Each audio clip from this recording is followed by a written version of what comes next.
Assalamualaikum warahmatullahi wabarakatuh. Innal hamdalillah nahmaduhu wa nasta'inu wa na'udzu billahi min syururi anfusina wa min sayyiati a'malina may yahdihillahu fala mudhillalah wa may yudhlil fala hadiyalah. Amma ba'd. Pertama-tama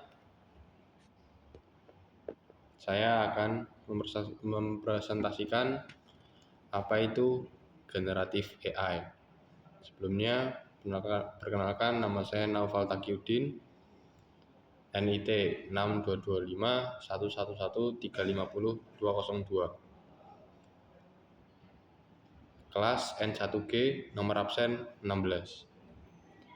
Baik, saya akan mempresentasikan apa itu generatif AI. Generatif AI singkatan dari generatif Artificial Intelligence, yaitu cabang kecerdasan buatan yang bisa menciptakan konten baru seperti teks, gambar, audio, atau video berdasarkan pola dan data yang telah dipelajari oleh Gen AI. Untuk ciri-ciri Gen AI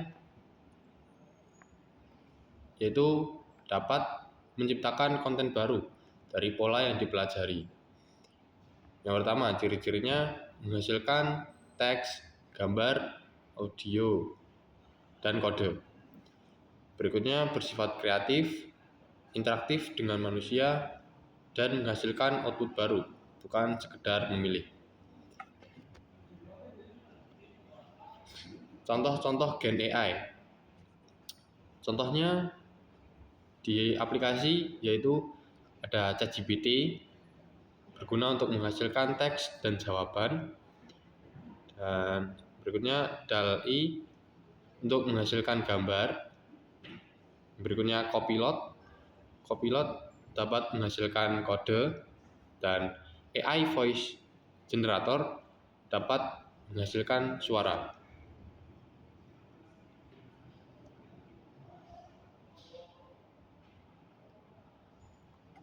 Oke, perbedaan Gen AI dan AI biasa. AI biasa atau disebut dengan tradisional AI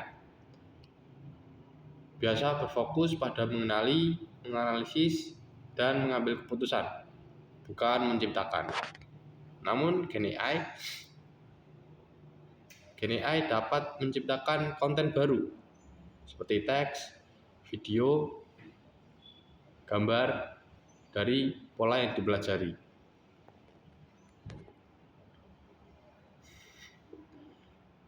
Untuk peran Gen AI bagi mahasiswa, yang pertama, dapat menjadi asisten belajar pribadi. Gen AI dapat menjelaskan materi dengan bahasa yang sederhana. Berikutnya, Gen AI dapat menyesuaikan penjelasan sesuai tingkat pemahaman mahasiswa. Dan yang terakhir, Gen AI dapat menjawab pertanyaan kapan saja, 24 jam setiap harinya.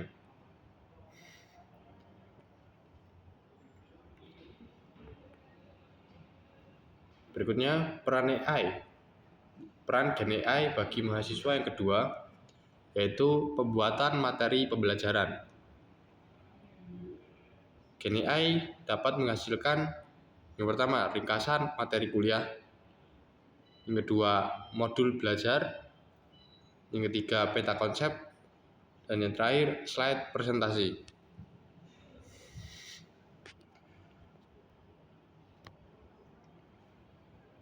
Peran Gen AI bagi mahasiswa yang ketiga adalah latihan dan evaluasi. Gen AI dapat membuat soal pilihan ganda dan esai.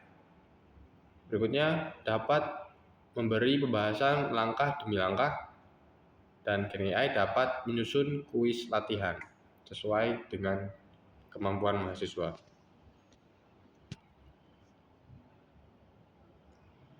Oke, peran Gen AI bagi mahasiswa yang keempat adalah simulasi dan studi kasus. Gen AI dapat mendukung simulasi kasus nyata, analisis skenario, dan diskusi berbasis masalah atau disebut PBL. Berikutnya, peran GenAI bagi mahasiswa yang kelima yaitu dukungan penulisan akademik.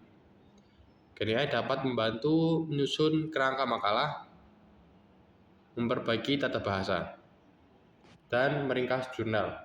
Tapi ingat, kode etik menggunakan AI tetap harus mengikuti etika akademik. Tidak hanya kopas lalu dikumpulkan.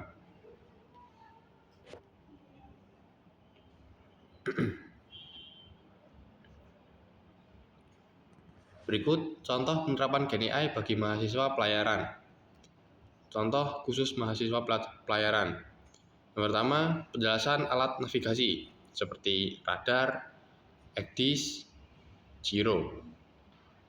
Berikutnya, latihan menghitung jarak, kecepatan, dan waktu.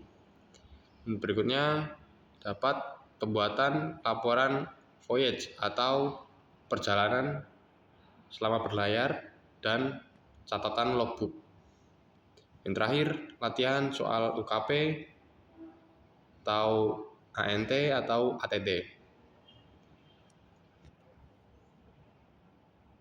Berikut contoh penerapan GenAI di kapal, seperti GenAI dapat membuat laporan perjalanan kapal dari data GPS, cuaca, kecepatan, dan konsumsi BBM. Dari kejadian di atas, GenAI dapat menciptakan dokumen baru.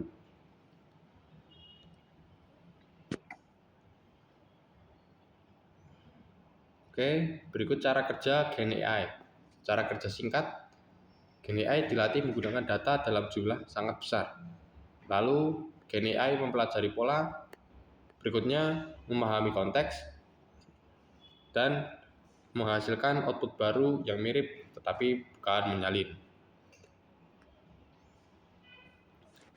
Untuk manfaat GenAI adalah yang pertama, pembelajaran lebih efektif, meningkatkan pemahaman konsep, mendukung belajar mandiri, dan menghemat waktu. Berikutnya, batasan dan etika penggunaan GenAI. Batasan dan etika penggunaan GenAI. Yang pertama, tidak menggantikan dosen. Yang kedua, tidak untuk mencontek, seperti hanya bertanya dengan di ChatGPT, itu termasuk mencontek. Yang ketiga, harus diverifikasi kebenarannya, yaitu dengan riset dengan sumber-sumber yang ada. Yang terakhir, digunakan sebagai alat bantu belajar, tidak sebagai alat untuk mengerjakan tugas, kopas, dan submit. Oke, kesimpulan yang terakhir, GenAI mendukung pembelajaran mahasiswa sebagai asisten belajar yang mampu menjelaskan materi, membuat latihan, dan membantu evaluasi, sehingga meningkatkan efektivitas dan kemandirian belajar. Terakhir, terima kasih atas perhatiannya. Wassalamualaikum warahmatullahi wabarakatuh.